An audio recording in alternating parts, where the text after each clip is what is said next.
Saudações acadêmicas, meu nome é Dominica Alcione, estudante no Instituto Superior de Comunicação e Imagem de Moçambique, ICIM. Neste vídeo vou falar sobre os ativos não correntes detidos para venda e unidades operacionais continuadas, que são as normas contabilísticas de relato financeiro 22. E esse trabalho está estruturado de seguinte maneira: sobre contratos onerosos, passivos contingentes, ganhos contingentes, mensuração das provisões, perdas operacionais futuras, uso de provisões, dúvidas frequentes e exercícios práticos. Algum deles. Sobre este tema, ele fala que as empresas estão sempre a mudar para ficarem mais eficientes.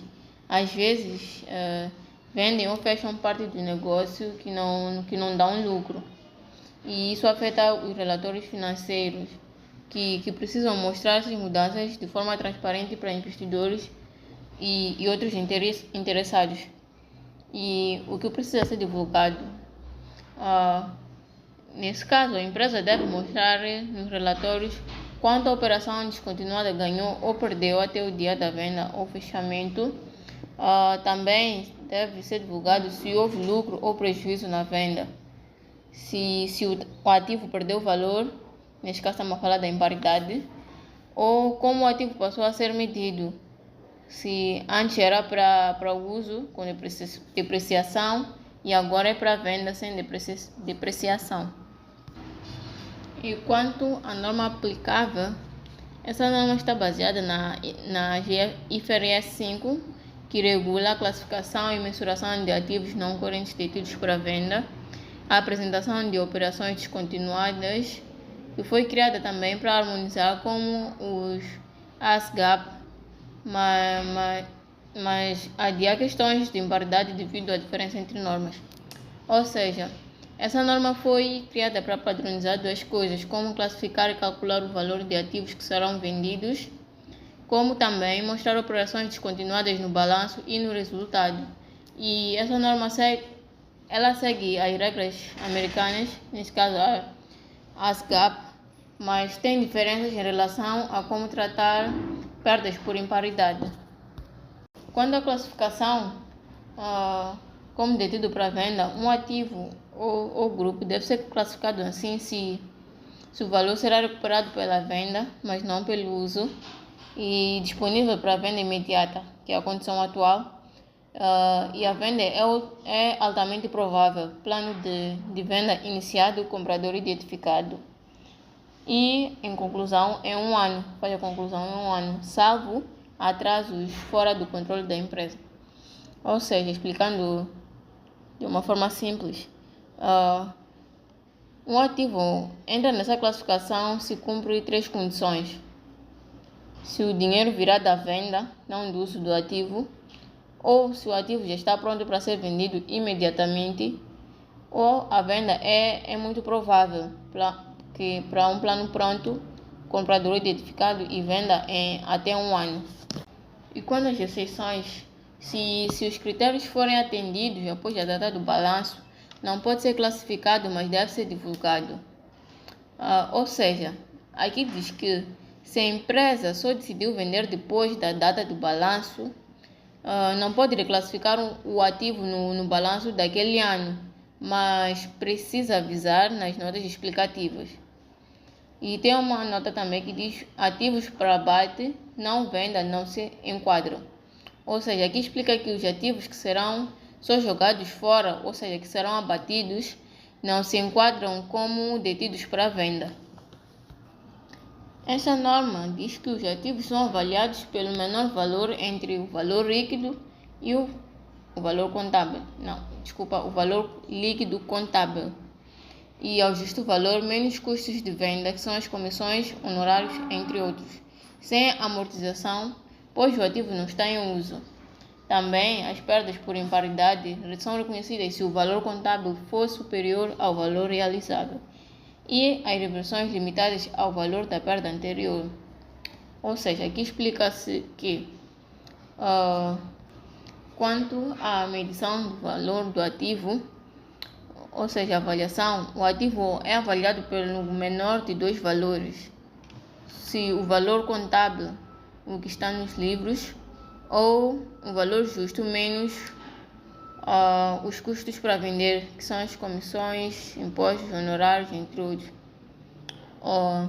E enquanto está para a venda, o ativo não sofre depreciação, ou seja, não sofre amortização.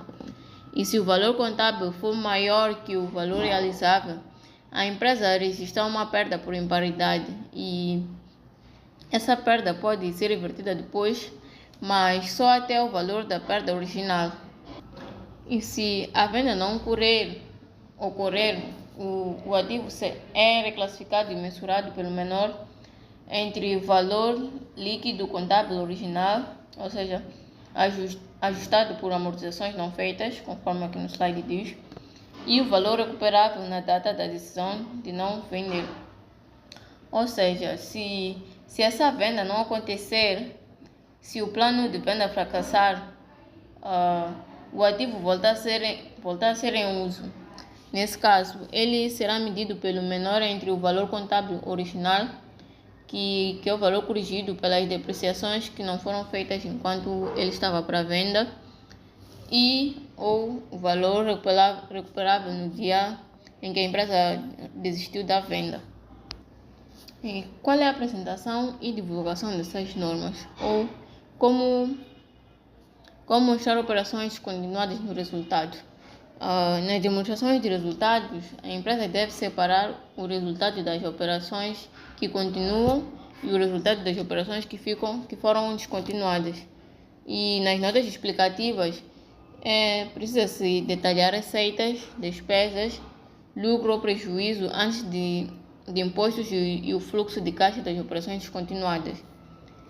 E como mostrar também ativos para venda no balanço. São ativos para venda apresentados separadamente no balanço, que é o ativo não corrente. Os passivos associados também devem ser destacados sem compensação, divulgação adicionais, descrição do ativo e motivos para venda, ganhos ou perdas por imparidade. Os ativos detidos para venda aparecem separadamente no balanço na parte de ativo não corrente. E as dívidas, que são os passivos ligadas a esses ativos, também aparecem separadas e não se pode juntar um ativo com passivo. E essas divulgações adicionais são a descrição do ativo, motivo da venda, ganhos ou perdas por imparidades e em qual segmento da empresa ele está. E sobre os prazos para venda, se a venda demorar mais de um ano, a classificação mantém-se nas condições externas atrasarem a venda, por exemplo, aprovações regulatórias. E a empresa, se estiver ativamente negociando, que é o prazo negociável, neste caso. Ou seja, e se essa venda demorar mais de um ano, normalmente a venda deve ocorrer em até um ano.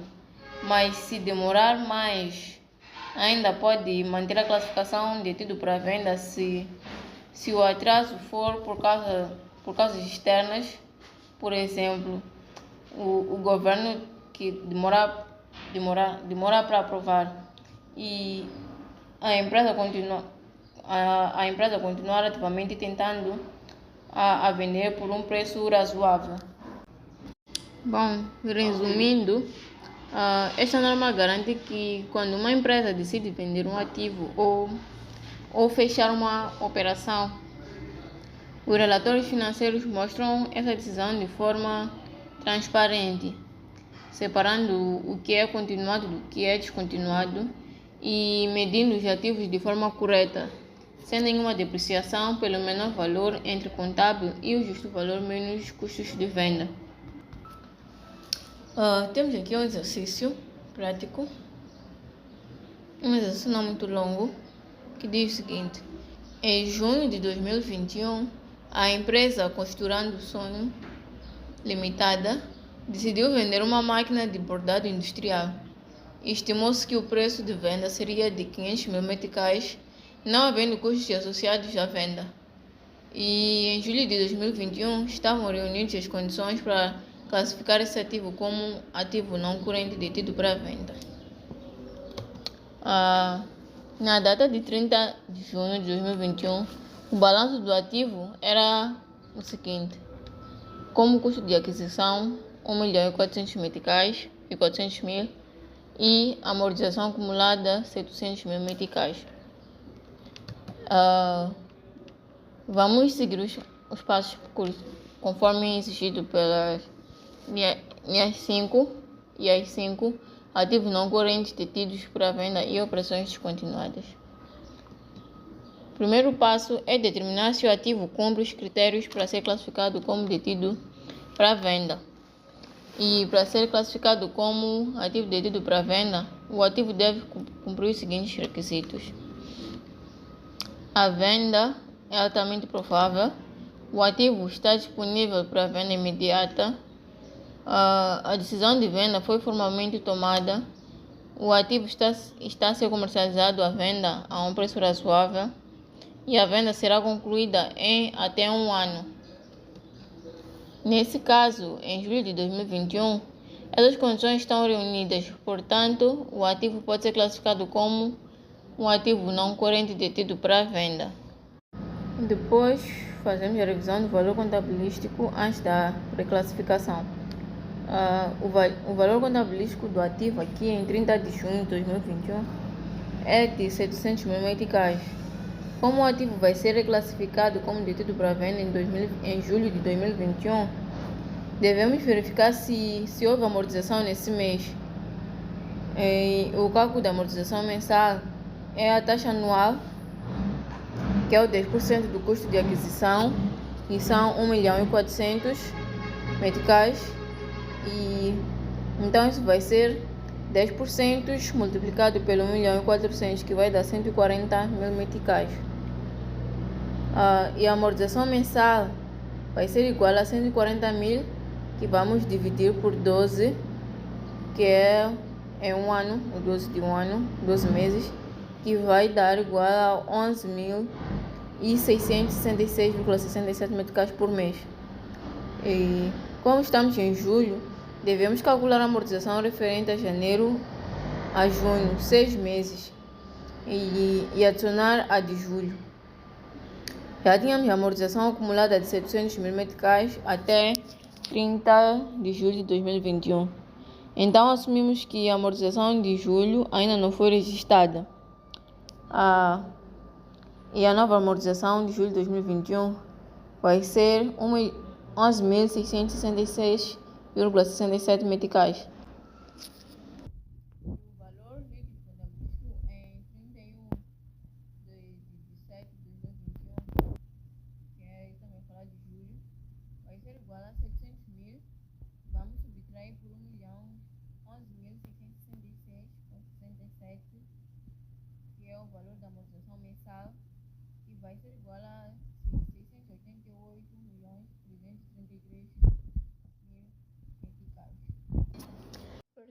688.333 meticais. E é feita a comparação com o valor recuperável, neste caso é o preço de venda, e o preço de venda estimado foi de 500.000 meticais. E como o ativo está a ser classificado como detido para venda, ele deve ser avaliado ao menor entre o seu valor contabilístico e o valor justo menos custos de venda. Nesse caso, o valor contabilístico em 31 de julho é 688.333 meticais, que é o preço de venda ao valor justo, que são 500.000 meticais, e o custo de venda, que são 0. Então, portanto, o menor valor é 500.000 meticais. E depois é feito o reconhecimento do prejuízo por imparidade. O prejuízo de imparidade foi igual ao valor contabilístico menos o valor justo, neste caso que é os 688.333 menos o 500.000, que isso vai dar a 188.333. Depois é feito o lançamento da amortização de julho, e o custo de amortização vai ser debitado a 11.666,67 e a crédito amortização acumulada por 11.666,67. E também é feito o lançamento do prejuízo por imparidade, que vai a débito o prejuízo por imparidade 188,333 e a crédito máquina de bordado a 188,333. Depois temos aqui a demonstração do resultado, onde esse valor representa o valor da amortização, né, que são 11.666 meticais, 0,67, onde esse valor representa a despesa com a amortização dos ativos classificados como detidos para venda. E mesmo ativos destinados à venda continuam sendo depreciados ou amortizados até a data da classificação, ou até mesmo a venda. E quanto ao prejuízo por imparidade, que são 188.333,33 meticais, aqui faz-se ajustes para refletir o valor recuperável desses ativos e geralmente o valor justo menos o custo de venda. E se esse valor for menor que o contábil, reconhece-se uma perda por imparidade. E o total do impacto no resultado são 200.000 meticais. Aqui é a soma das duas parcelas, que é a soma da amortização e a soma de prejuízos por imparidade. Esse total reduz o resultado líquido do período na demonstração de resultados consolidados ou da unidade descontinuada, conforme exigido pelas normas contábeis e IFRS 5.